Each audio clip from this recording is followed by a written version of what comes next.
Hola amigos, buenas tardes, bienvenidos a este espacio denominado Hecho y Derecho. Damos la bienvenida al doctor Luis Fernando Galindo Hurtado, al doctor Luis Fernando Velarde, mi persona, Edith Raslán, para tener una conversación sobre un tema muy interesante. Les cedo la palabra. Buenas tardes a todos ustedes. Hoy vamos a hablar de los derechos humanos, porque en torno y a nuestro alrededor siempre escuchamos la expresión, están violando mis derechos humanos. ¿Pero qué son los derechos humanos? ¿Será que se le están violando los derechos humanos a todas las personas y a cualquier persona? De eso vamos a hablar hoy.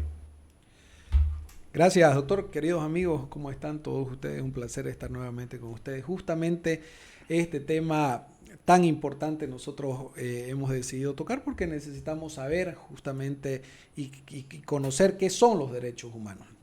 Los derechos humanos son derechos inherentes a todas las personas, a todo ser humano, sin distinción de raza, sin distinción de origen étnico, sin distinción de sexo, sin distinción de estrato social, sin distinción cultural, sin distinción de ideologías o pensamientos. Son derechos que nos corresponden a todos y que deben ser aplicados a todos sin ningún tipo de discriminación. Eso por lo menos como un aporte personal, ¿no? Dentro de lo que para poder entender un poco los derechos humanos. Inherente sería como algo pegado, como algo que le pertenece al ser humano, ¿no? Por el Correcto. simple hecho de ser un ser humano. Muy Así bien, es. ¿qué más podemos hablar sobre los derechos humanos? Ahora entonces yo quisiera saber y me gusta entender el origen de las cosas. Los derechos humanos en sí, o sea, ¿de dónde nacen? ¿De dónde nacen como algo tan necesario para todos los seres humanos a nivel mundial está reconocido? Entonces, ¿de dónde nace el término, no solamente el término, ¿no? Sino lo que son los derechos humanos?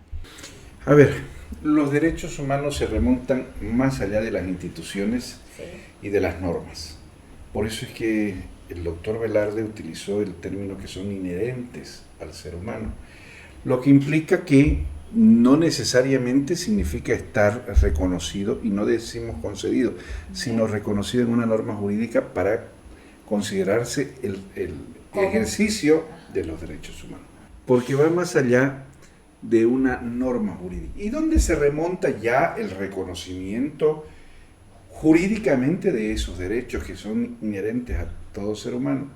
A partir de la Segunda Guerra Mundial, con todos los excesos, muertes y genocidios que hubo, el mundo no podía soportar que se vuelvan a repetir esos sucesos. Se crearon instituciones, creo que fue la Liga de Naciones, pero después ese organismo pasó a ser la Organización de las Naciones Unidas como lo que la conocemos, y comenzó a reconocer a través de la Declaración Universal de los Derechos Humanos una serie, un catálogo de derechos humanos de las personas. Digo reconocer porque, vuelvo a repetir, no necesita que estén plasmados en una norma jurídica.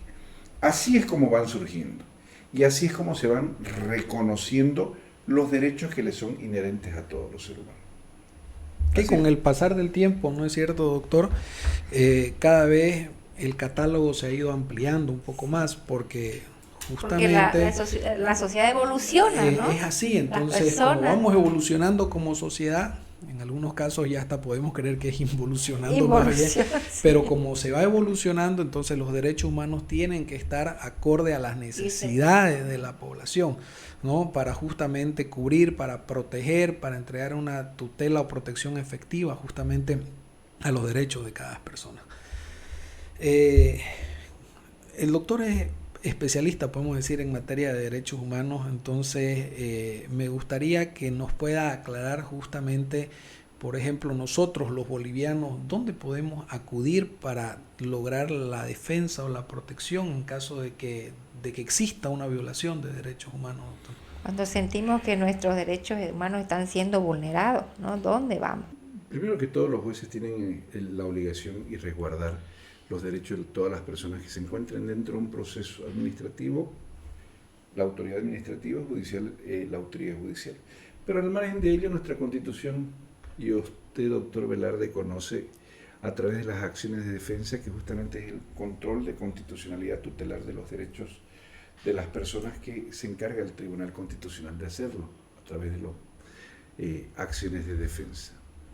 Sin embargo, más allá de eso, y toda vez que siempre será el Estado el legítimo violador de los derechos humanos, digo legítimo porque es el encargado de preservar, el resguardar los derechos de sus conciudadanos, de sus vivientes y también de los extranjeros asentados en su territorio, es el encargado de preservar ello. Por eso es que el único reconocido como violador de los derechos humanos hasta ahora es el Estado. Cuando esto sucede, los organismos internacionales. Tenemos varias unidades, vamos a llamarlo así, de protección de carácter regional y una de carácter universal de los derechos humanos, donde se puede acudir una vez que se hubieran agotado todas las instancias internas en el país.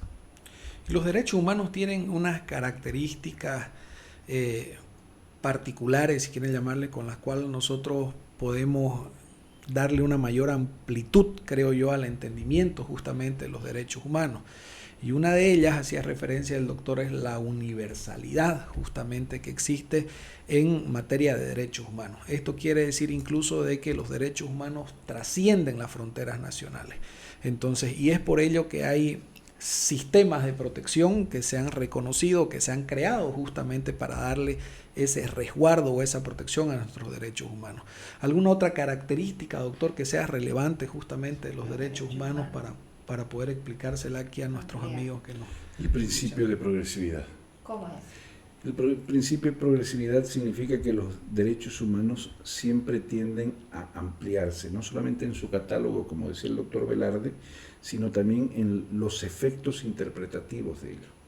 Por lo tanto, bajo el principio de progresividad que está en constante expansión, hay un otro principio dentro del mismo que es el principio el principio de prohibición de regresividad, de que los derechos que ya han sido reconocidos y los alcances no pueden... No puede decir, ya no sirve, ¿no? Sí, un ejemplo de ello.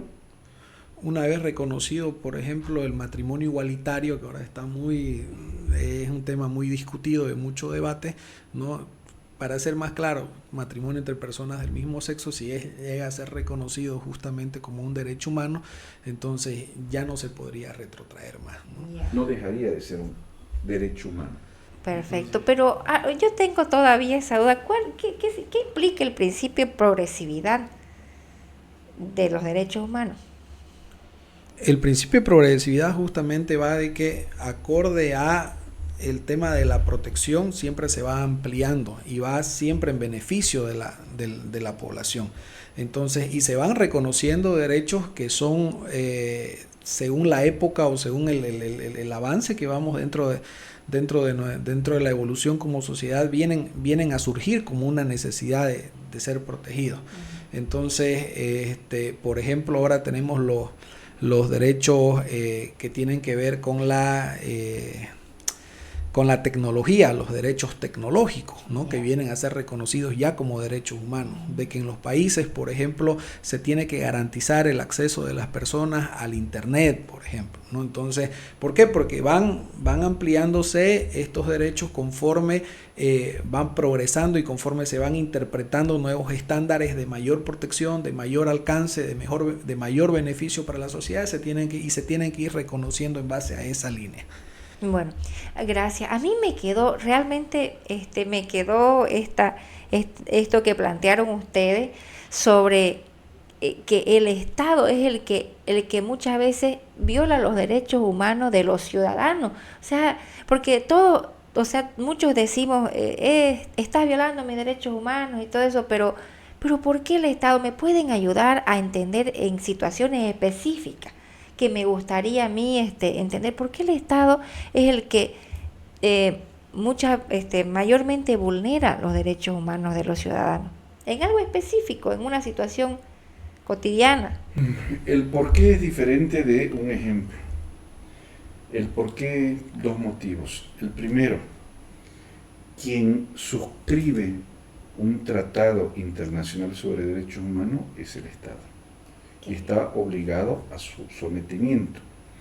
Y segundo, esos derechos están reconocidos para las personas y las personas que están en su interior son las personas que viven. Por lo tanto, es el Estado, adicionalmente, y es el segundo punto, quien tiene el poder o exceso de violar los derechos de primera generación o el poder y los recursos de garantizar el ejercicio de los derechos de segunda generación. Por eso es el Estado. Qué importante saber esto, porque uno reclama muchas veces a las personas equivocadas cuando estamos padeciendo sobre la vulneración de un derecho. O sea, hay tantas cosas que nuestro país está viviendo y tantas cosas que de las que padecemos diariamente, por ejemplo, temas de salud, temas de educación. Por un ejemplo, algo que lo estamos padeciendo todos los bolivianos hoy y es creo que vamos 22 días de bloqueo. No nos llega el combustible, no nos llegan los alimentos que tendríamos que tener acá en nuestra ciudad. O sea, estamos padeciendo por el tema de creo que son ya 22 días de bloqueo por el sector del Chapare. ¿Qué hacemos con eso? ¿A quién reclamamos? ¿A quién podemos reclamar? Porque, o sea, yo no voy a ir a pelearme, ¿no?, con las personas que están ahí. Y la pregunta es, ¿los bloqueadores están violando nuestros derechos humanos? Habría que ver, ¿no? ¿Cómo es eso? Hay que ser taxativos en este sentido para responder, y también bien específicos, ¿no?, en el sentido de que no, las personas particulares no violan derechos humanos. Quien viola los derechos humanos, como lo acaba de mencionar el doctor que nos antecedió en su explicación, es el Estado, ya sea en su accionar o ya sea por su omisión. Y en este caso hay una vulneración latente a los derechos humanos de las personas, ¿no? Primero, la libre transitabilidad que debería de existir. Pero esa libre transitabilidad, como los derechos humanos son interconectados o interdependientes entre sí, acarrea una cadena de vulneración o desencadena, si quieren llamarle así, una serie de vulneraciones a otros derechos humanos. En este caso, el derecho a la alimentación. En este caso, ¿por qué? Porque no podemos acceder a suministros de la canasta familiar porque se han encarecido, han subido. Primero, que no llegan. Segundo, si llegan con unos precios sumamente elevados, atentando contra la economía. Y al atentar contra el derecho a la alimentación inherente, de manera simultánea, están atentando incluso contra el derecho a la vida digna de las personas, porque si no nos alimentamos, si no tenemos las condiciones básicas para poder vivir bien, entonces nuestro derecho a la dignidad, incluso el derecho a la vida misma de las personas. Entonces, y otros derechos más que podemos ir sumándoles como consecuencia justamente de este accionar, pero que sobre todo va con la no respuesta, con el actuar negligente, con el actuar deficiente de nuestro Estado para garantizar la libre transitabilidad y determinar de una vez por todas con este problema que tenemos, ¿no?, en este momento. Por ejemplo, es como si yo en mi casa permita que mis hijos hagan lo que sea y que ellos, cada uno, vea por su interés y los padres que somos la cabeza del hogar, quienes somos responsables de ellos, no hacemos nada. Algo así pudiera ser este ejemplo, ¿no? O sea, una comparación más o menos, ¿no? Sí.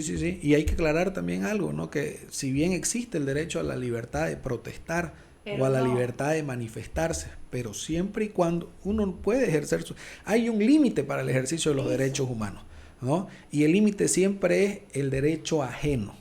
Entonces, uno no puede, según en ejercicio de sus derechos, no puede violentar o no puede traspasar los límites que vienen a ser el derecho. ¿Dónde terminan nuestros derechos? Donde comienza el derecho ajeno.